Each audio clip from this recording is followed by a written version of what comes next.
הקליניקה,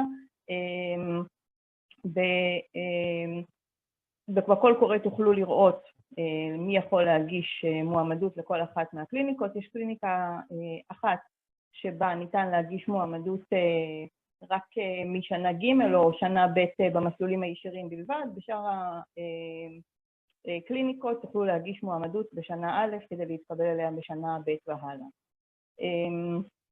רגע, אעלה כאן איזושהי מצגת. עוד משהו שרציתי להגיד, משהו חשוב. בבית הספר למשפטים יש חובה של התמיינות לקליניקות. זאת אומרת, במהלך התואר אתם נדרשים להתמיין לקליניקה לפחות פעם אחת. להתמיין משמע להגיש מועמדות וגם להתראיין לקליניקה. כולם צריכים לעשות את זה, קחו את זה בחשבון, שימו לב. דבר שני וחשוב, ניתן ללמוד בקליניקה משפטית פעם אחת במהלך התואר. מי שכבר למד בקליניקה בשנה אחרת לא יכול לעשות קליניקה נוספת. נעלה את המצגת.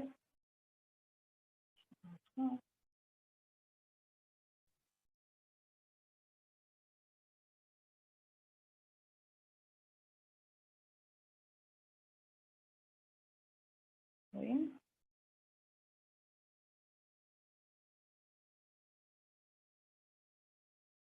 אוקיי, אז כמו שאמרתי, הרישום לקליניקות מתבצע דרך תחנת המידע שלכם, שהכניסה לשם תתאפשר מיום שלישי בצהריים, ב-2 בצהריים, והרישום יהיה פתוח עד מוצאי שבת בחצות. יש זמן לכולם להירשם.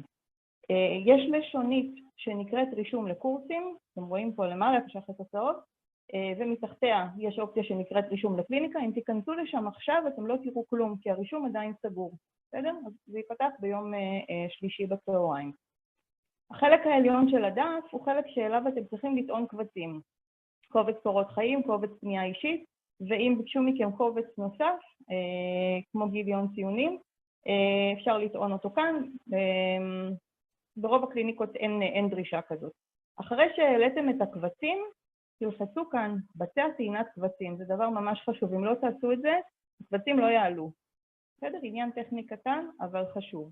מי שלומד בשנה א', שאלתם בצ'אט, אבל אני אענה לכולם, מי שלומד בשנה א' ועוד אין לו גיליון ציונים, יכול להעלות בלי גיליון בקליניקות שמבקשות. החלק השני הוא בחירת העדיפויות. אפשר לבחור קליניקה אחת. אין אפשרות לבחור עדיפויות של 1, 2, 3. בוחרים קליניקה אחת ואליה מתראיינים.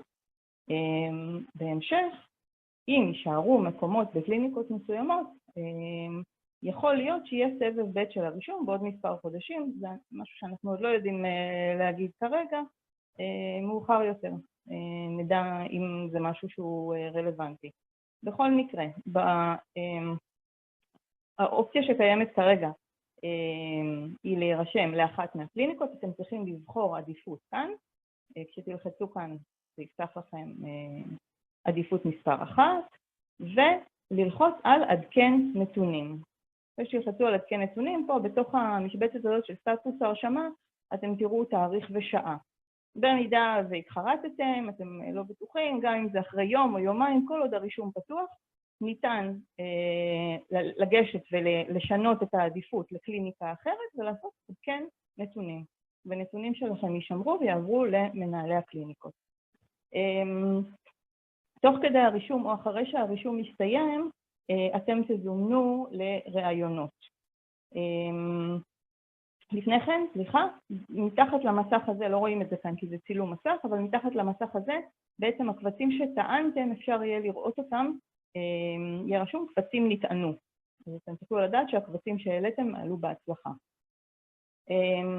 לאחר מכן, אחרי שמנהלי הקליניקות יזכרו את הפרטים שלכם, את מה שביקשתם, את המסמכים ששלחתם, הם יפתחו איזושהי רשימה של אופציות להתראיין, ואתם תיכנסו, כרגע זה משהו שאתם עוד לא רואים כאן, אתם תוכלו לראות במסך מין מקום שבו תוכלו לבחור יום ושעה שמתאימים לכם לראיון. היה ומשהו לא מתאים, משהו לא מסתדר, מכל האופציות שקיימות, אתם יכולים לפנות אליי, למנהל הסטודנטים, אני תכף אתן לכם את הטלפון ואת כתובת המייל, לפנות אליי או אל כל אחד מהרכזים, מהצוות, אנחנו נעזור לכם לפתור את הבעיה. אז הנה, כאן אנחנו יכולים לראות, זה האימייל הייעודי של הקליניקות, את idc.ac.il, זה מספר הטלפון שלי, אם במקרה לא עניתי תשאירו הודעה, אתם יכולים גם לשלוח מייל, אני משתדלת לענות לכל השיחות כמובן. אני לא רואה את הצ'אט, אז